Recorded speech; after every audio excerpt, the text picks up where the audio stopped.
prophet said, "Lord, what would please you?" And he said, "Would it be 1,000 rams, or would it be rivers of oil, or if I were to sacrifice my only child, God, what would please you?" And then the prophet simply heard from God. And this is the prophet Micah. We find this in the 6th chapter, verse number 8 of the Word of God. And then the Spirit of God came to Micah and said, "This is what the Lord would require of thee."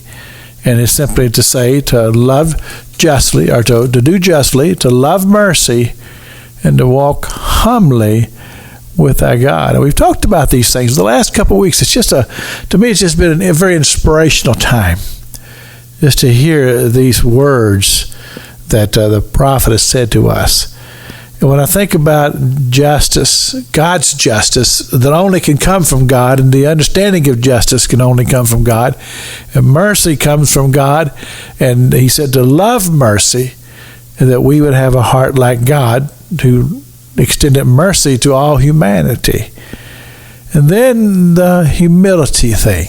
And for a person to be humble, they have to take themselves off the throne of their own lives. And they have to submit themselves to the God that they serve. And that takes a process sometimes, because we so often exalt ourselves and we think highly of ourselves.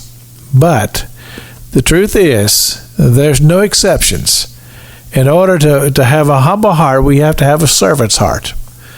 That heart to serve people even when it's not convenient. And no better story demonstrates this better than the story that Jesus told about the Samaritan man who was on his way to Jericho, and he saw a man in the ditch, and that man had been beaten up by robbers and left bruised and battered and broken and left for dead.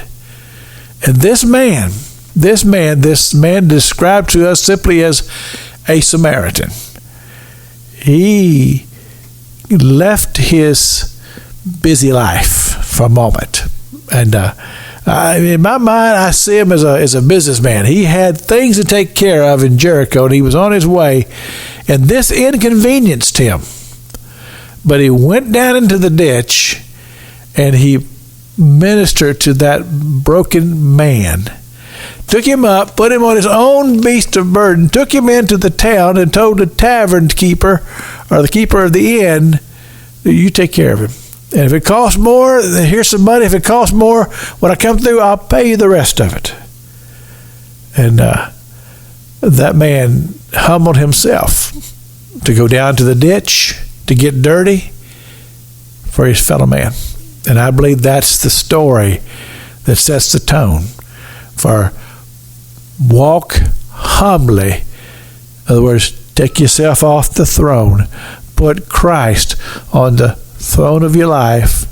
He is the center, and everything else around in our lives surrounds around the fact that we believe that God is so wonderful, that he loved humanity so much, and that he sent his son Jesus, and he is the author, as the Word of God says, and the finisher of my faith. This is Pastor Jack King with the gospel on the radio broadcast.